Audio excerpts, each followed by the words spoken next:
भाई सूरज जब तक अस्त नहीं हो तो चंद्रमा निकले कैसे, और निकले नहीं तो दर्शन करें कैसे। और वहां लिखा है मास दिवस भा दिवस पुनि मर्मन जाना कोई। 1 महीने का दिन बना दिया सूरज ने, आगे जाते ही नहीं। अपने रथ के सहित रवि सूरज रुक गए तो निशा कवन विधि होए। टकटकी लगा के देख रहे, चंद्रमा वृक्ष के नीचे बैठे बैठे रो रहे। राम जी ने पलना से ही कांटेक्ट किया और चंद्रमा से बोले काय को रोते हो, क्या तकलीफ है। सब लोग हंस रहे हैं, बाहर नगाड़े बजने की तैयारी हो रही है, हैं अबीर गुलाल लेके लोग बैठे, पीले कपड़े 2-2 घंटे से पहनकर खड़े, तुम्हें क्या तकलीफ हो गई, काय को रोते हो। चंद्रमा बोले जले पर नमक और डाल रहे। एक तो आपने सूर्य वंश में अवतार लिया, वो भी दिन के 12 बजे लिया, बताओ रो नहीं तो क्या हंसू। सूर्य आगे ही नहीं जाता तो मैं दर्शन कैसे करूं। काहे को कष्ट पाते हो जी। इस बार सूर्य वंश में आए हैं, अगली बार आएंगे तो चंद्रवंश में आ जाएंगे। हाँ, और सुनो, इस बार दिन में 12 बजे आए हैं, अगली बार रात में 12 बजे आ जाएंगे। इस बार सूर्य ने 1 महीने का दिन बनाया है, अगली बार तुम 6 महीना की रात बना देना, क्योंकि दिन का स्वामी दिनेश है सूर्य, रात्रि का स्वामी राकेश है चंद्रमा। अब तो खुश हो, अजी कब आएगा द्वापर, कब बनेंगे कृष्ण, कब होगा अवतार, तब तक तो मैं रोते रोते ही मर लूंगा। राम अवतार में आप सबको सुख देते हैं, रामचरित्र सबको आनंद देता है। मुझे क्या मिला, भगवान ने कहा सुनो, राम अवतार में तो जो मेरा नाम लेगा ना जी, मेरे नाम के साथ में तुम्हारा नाम जरूर लेगा। इसलिए राम जी का पूरा नाम क्या है, राम। पहले ही नाम कर दिया, देवताओं ने तो।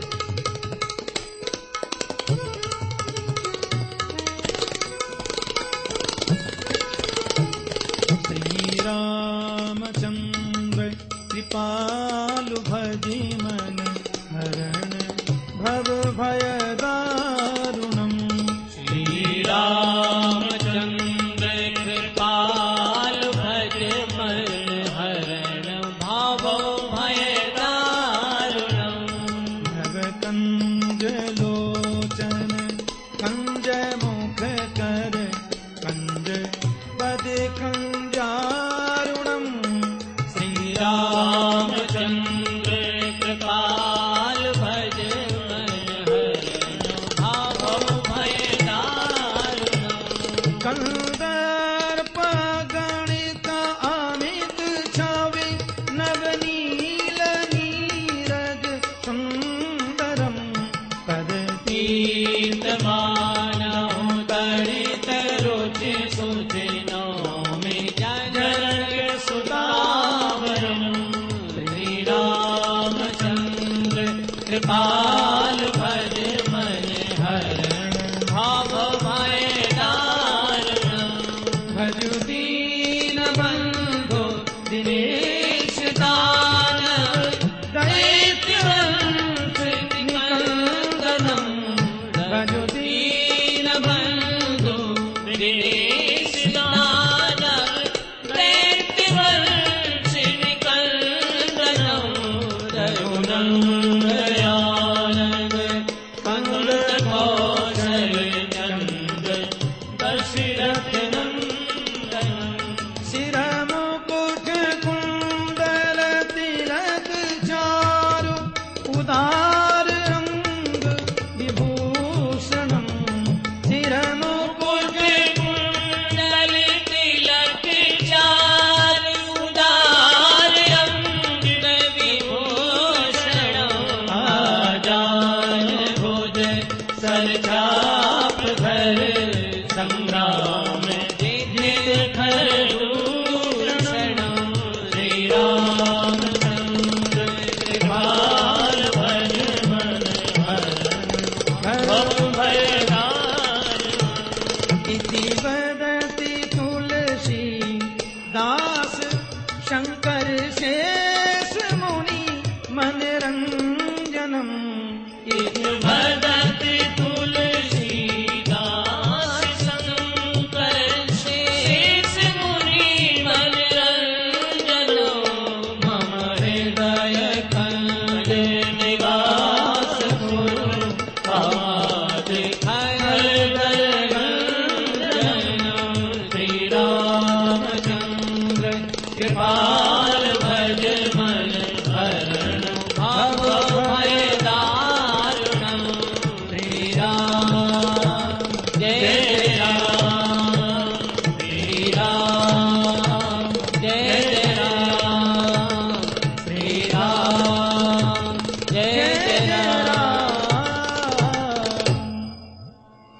तीनों माताओं के यहाँ 4 पुत्र के रूप में चतुर्व्यूहावतार में प्रभु पधारे। अयोध्या में उत्सव मना, बहुत खुशियां सबने मनाई और आज बहुत प्रसन्नता, बहुत हर्ष की बात है कि हमारे मध्य पधारे हैं राम जन्मभूमि आंदोलन के प्रमुख। उसमें जो इतना उत्साह वर्धन हुआ, उसके प्रमुख विश्व हिंदू परिषद के अंतर्राष्ट्रीय उपाध्यक्ष आदरणीय आचार्य गिरिराज किशोर जी। श्री गिरिराज किशोर जी का तो जीवन ही समर्पित है राष्ट्र के लिए, राम जन्मभूमि के लिए, विशेषकर हिंदुत्व के लिए। व्यास मंच से उनके प्रति अनेकानेक शुभकामनाएं, मंगल कामनाएं। प्रभु उन्हें दीर्घायुष्य प्रदान करें और राष्ट्र की सेवा में जो उनके भाव हैं, उस भाव में उत्तरोत्तर वृद्धि होवे और उनके भावों से आज का जो जनमानस है वो लाभान्वित हो और उनका और समग्र हिंदू राष्ट्र के आकांक्षी हिंदुओं का स्वप्न है वो साकार रूप लेता जा रहा है, उसमें शीघ्र सफलता मिले, ऐसी प्रभु से हमारी प्रार्थना है, ऐसी प्रभु से हमारी वंदना है। वे आज यहां पधारे, बहुत बहुत मंगल कामना। जय श्री कृष्ण। एक बात मैं आपसे और बोल दूं, अभी कोई उठेंगे नहीं। आज सायंकाल कथा 3 से 7 बजे तक होगी।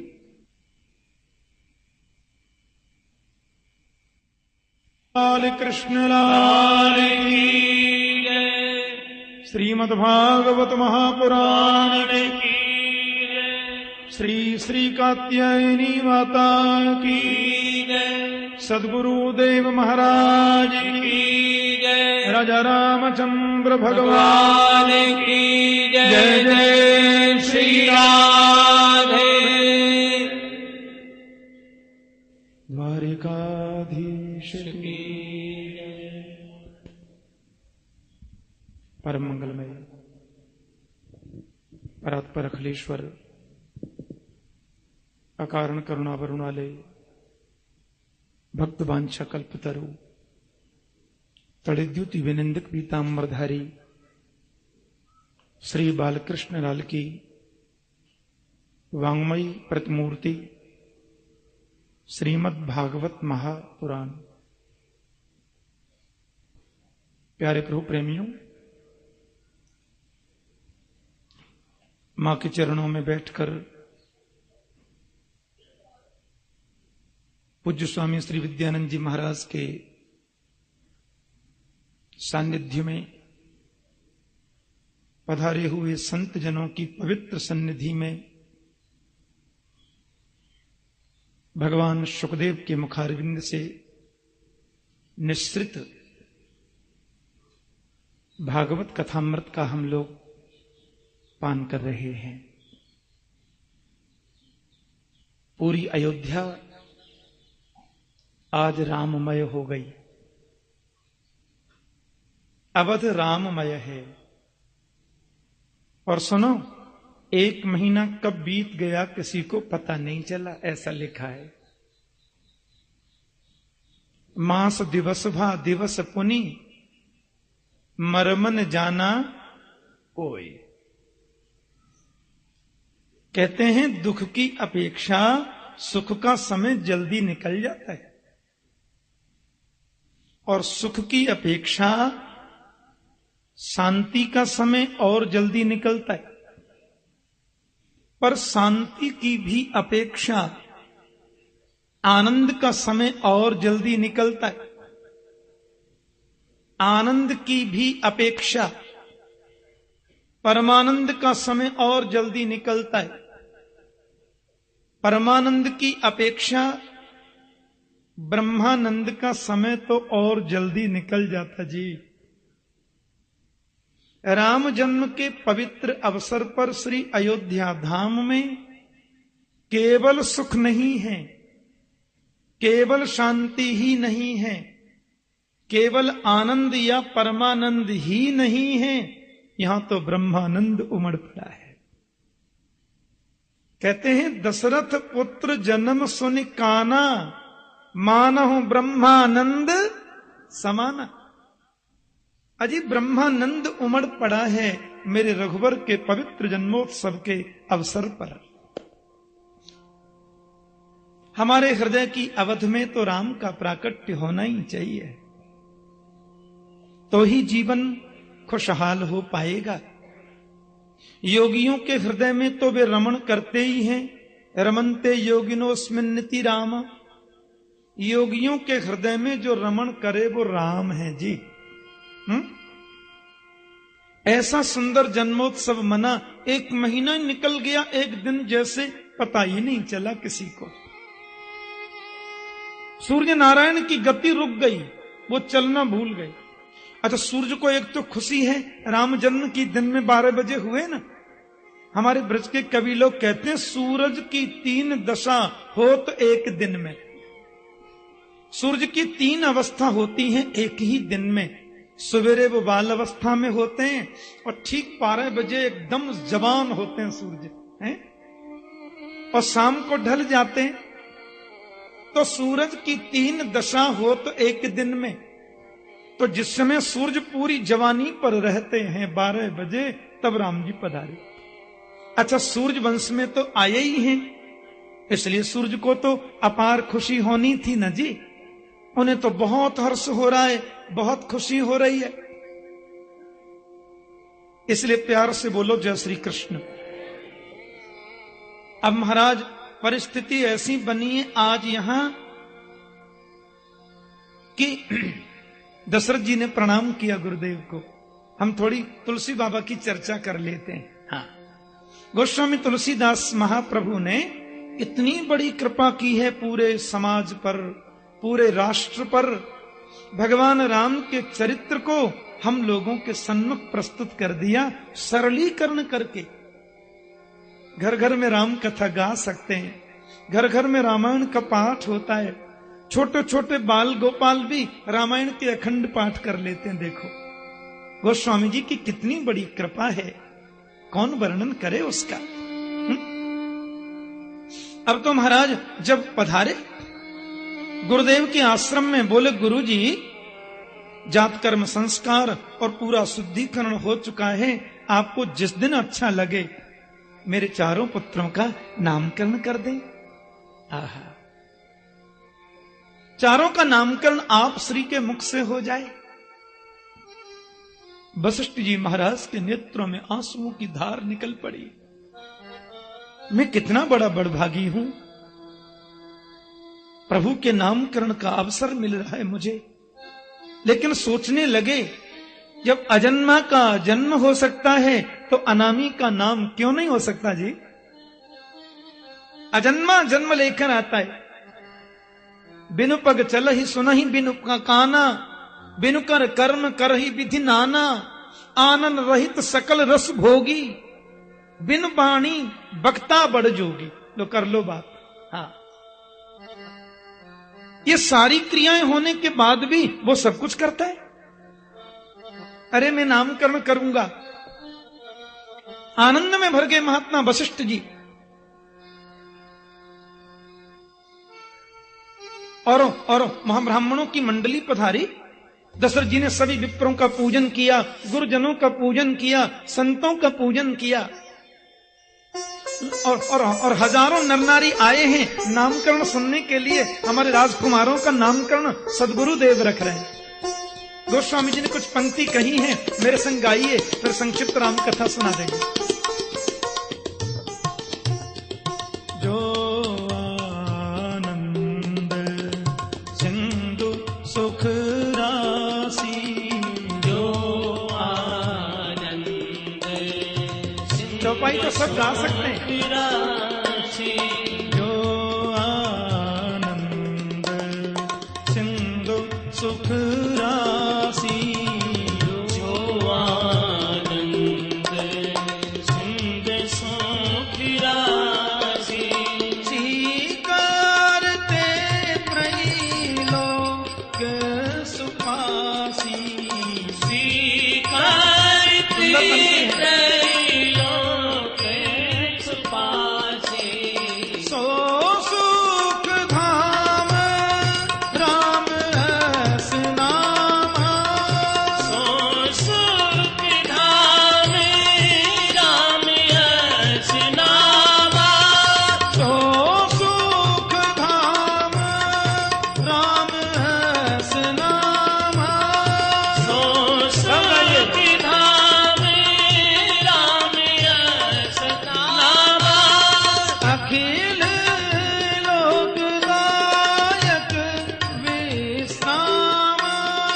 अखिल लोकदायक विश्रामा स्वभरण पोषण कर जोई विश्व भरण पोषण कर जोई साकर नाम भरत अस होई आकर नाम भरत यश होए जो आनंद सिंधु सुख राशि जो आनंद सुंदर भाव सिंध सुख राशि जाके सुमिरन तेरी पूनासा जाके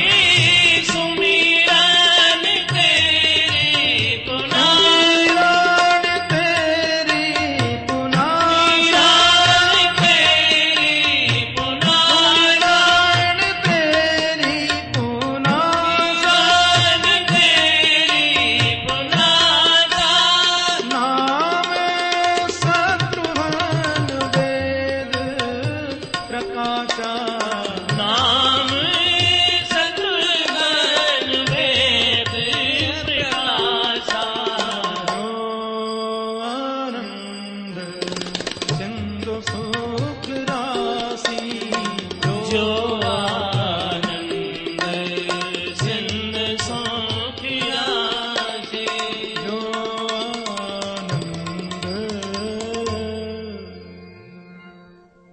आनंद का जो सिंधु है, सुख की जो राशि है, जिसके आनंद की सिंधु की एक बिंदु से पूरा विश्व प्रपंच आराम विराम विश्राम का अनुभव करता है, उसको हम कहते हैं श्री राम। शंकर जी को देवताओं ने जब विष दिया था ना, सवेरे कथा थी, मैं संक्षिप्त बोल गया, तो अब शिव जी तो पी गए। ब्रह्मा बोले क्या हुआ? बोले पिला दिया। सही में? बोले बिल्कुल पी गए, तोले भी नहीं छोड़ा। तो देवताओं को लगा कि गड़बड़ न हो जाए कुछ, कोई 10-5 तोले तो था नहीं, 50,000 करोड़ टन से भी ज्यादा था। हां भाई, त्रिलोकी को भस्म करने वाला जहर निकला है तो तोले 2 तोले से त्रिलोकी बह जाएगी क्या? त्रैलोक्य दहनात् विषात्, ऐसा लिखा है। और शंकर जी अंजलि में लेके पूरा ही पी गए। देवताओं ने कहा तब गड़बड़ जरूर होगा। आए तो देखा तो भोले बाबा आंख बंद करके बैठे। देवताओं ने पूछा बाबा आपको कोई कष्ट? बोले कोई नहीं। अरे महाराज जहर पी गए आप तो? बोले हां, ऊपर से मैंने विष पिया, अंदर मेरे राम बैठे थे, तो विष ऊपर से जब अंदर गया तो राम ने उस विष को ऐसे सहारा दिया, सो मुझे तो विश्राम मिल गया। बोलो जय श्री कृष्ण। पायो परम विश्राम। यदि विष को भी राम से जोड़ दिया जाए तो वो विश्राम देता है, विराम नहीं देता। बोलो जय श्री कृष्ण। जीवन का विश्राम मिलता है। राम 3 हुए इस राष्ट्र में। एक हैं दशरथ नंदन कौशल किशोर मेरे श्री राम। राम जैसा करुणाशील कौन होगा? कभी कभी राजपुरुषों से थोड़ी भूल हो जाती है। राजपुरुष जब गलती करने लगे तो हाथ में परशु लेकर के जिन्होंने राजपुरुषों को सही रास्ता दिखाया, वे हुए हमारे दूसरे राम श्री परशुराम भगवान। सही रास्ता दिखाने को आए थे। और तीसरे राम तो मेरे कन्हैया के बड़े भैया श्री, हो गया ना कन्फर्म। ये 3 राम हैं। मैंने कल कहा था कि 3 ही भरत हुए हैं इस राष्ट्र में। अब 3 राम हैं और 3 भरत हैं। विष्णु ही तो भरत के रूप में है। पालन करने का दायित्व जिनके हाथ में वो भरत है। विश्व भरण पोषण कर जोई। और देखो, जाके सुमिरन ते रिपु नासा, जिसके सुमिरन से शत्रु नष्ट हो जाए उसको शत्रुघ्न बोलते हैं। किसी ने पूछा था, राम का नाम शत्रुघ्न होता तो चलता, लक्ष्मण का नाम शत्रुघ्न होता तो चलता, लेकिन आपने चौथे भैया का नाम शत्रुघ्न रखा, जो शत्रुघ्न कभी लड़ता ही नहीं। रामायण में शत्रुघ्न जी का प्रणाम तो आपको मिलेगा पर निवेदन नहीं मिलेगा। शत्रुघ्न तो कभी बोलता ही नहीं। ये मौन पात्र है। भरत भैया जो बोलेंगे वही बस कन्फर्म है, अपनी तरफ से कुछ करना ही नहीं इनको। अब शत्रुघ्न जी जो आदमी कभी बोलता ही नहीं, वैसे अन्य शास्त्रों में एकाध जगह कहीं शत्रुघ्न जी, जैसे हमारी मथुरा नगरी जो है मधुपुरी, इसको शत्रुघ्न जी ने ही तो बसाया था। मथुरा जो है शत्रुघ्न जी ने ही तो बसाई थी। बड़ा भारी युद्ध हुआ, वो एक अलग बात है। लेकिन रामायण का जहां तक प्रश्न है तो शत्रुघ्न तो कभी लड़ते ही नहीं। वो तो बड़े शांत स्वभाव के हैं। अब उनका नाम आपने शत्रुघ्न रख दिया। राम का नाम शत्रुघ्न क्यों नहीं रखा? राम जी ने ताड़का मारी है, मारी सुबाहु का कल्याण किया।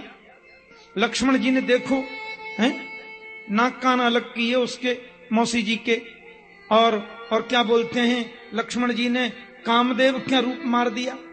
काम माना जाता है मेघनाथ, उसको लक्ष्मण जी नहीं मारा। अरे उनका नाम शत्रुघ्न होता तो बात भी थी।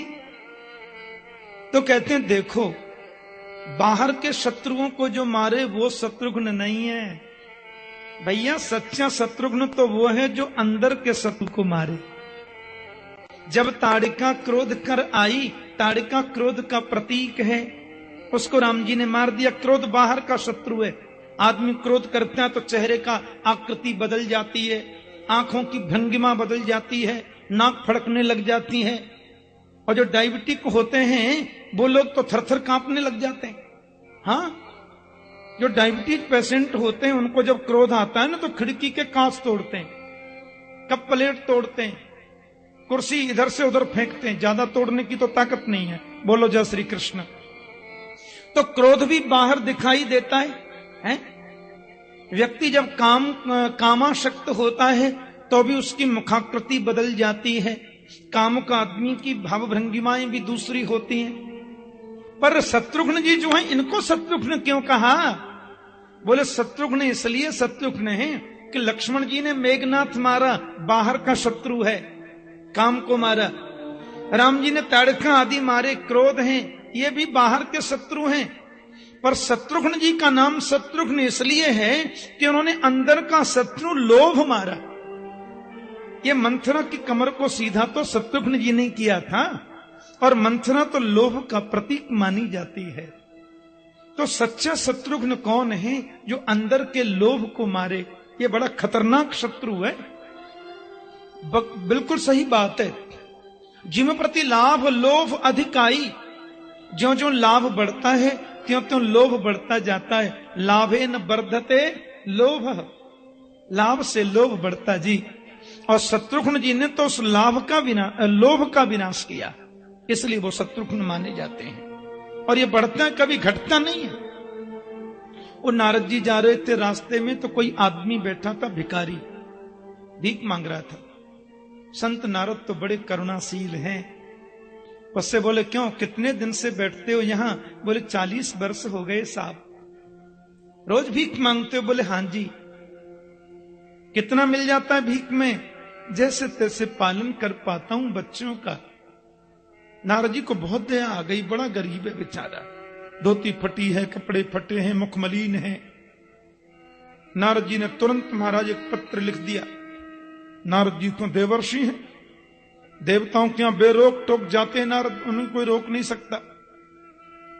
अरे नारायण के यहां भी उनको पास की जरूरत नहीं पड़ती, बोलो जय श्री कृष्ण, सीधे ही जाते हैं, भगवान भी उनका आदर करते जी। तो नारद जी ने एक पत्र लिख दिया और भिखारी को देखे, बोले जाओ, मैंने देवताओं के वित्त मंत्री के लिए लिख दिया पत्र। देवताओं के वित्त मंत्री कौन है मालूम है? कुबेर जी महाराज, ये खजांची हैं देवताओं के, कुबेर।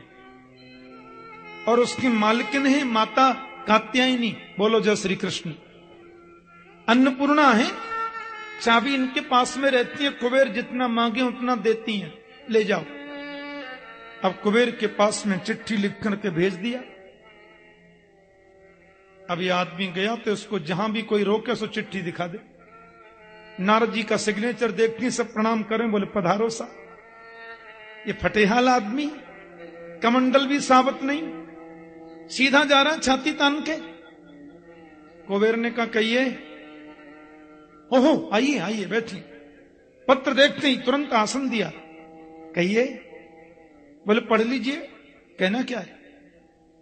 कुबेर ने पत्र लिखा तो नारद जी ने लिखा था, इस आदमी को भेज रहा हूं, इसके कमंडल में हीरे जवाहरात इतने भर दो कि इसको 2-4 जन्मों तक काम आवे। 1 इंच भी कमंडल में जगह खाली नहीं हो, महंगे से महंगा हीरा भर दो पूरा। ठीक है। कुबेर ने भंडार खोल दिया। लो भैया, माता जी से आज्ञा ले ली। मां ने कहा ठीक है। नारद जी ने कहा तो कौन मना करे। अब तुम्हारा कमंडल उसने खोल दिया और भर भर करके हीरे उसमें डालते जाते हैं, डालते जाते हैं, डालते जाते हैं। 15 दिन हो गए, नॉन स्टॉप चल रहा है।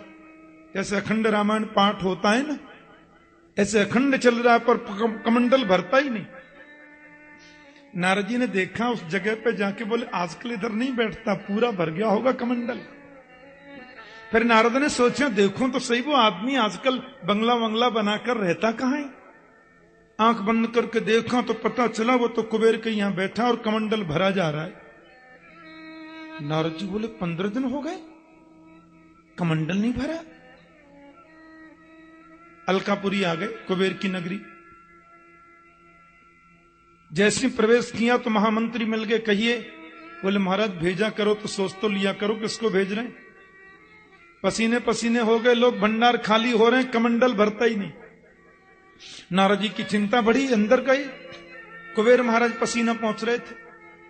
नारद जी बोले क्या हुआ? बोले 15 भंडार खाली, 16वां खुलने वाला है। और कमंडल नहीं भरता? बोले भरता ही नहीं महाराज, पैंदे भी नहीं आया अभी। बोलो जय श्री कृष्ण। हाँ। अब तो नारद जी को चिंता बढ़ी। उससे पूछा क्यों, क्या है तेरे कमंडल में जो भरता नहीं? मेरी बात खराब हो गई? वो बोला मेरे को क्या मालूम साहब, आपने बोला भरना, मैंने कहा खाली तो ले नहीं जाऊंगा, भर दो पूरा। नारद जी ने कहा तेरे कमंडल का जरा निरीक्षण करेंगे अपन। नारद जी ने उसका कमंडल लेके जैसे पलट करके देखा तो उसमें आदमी की खोपड़ी रखी थी और उसमें लोभ बैठा था। बोलो जय श्री कृष्ण।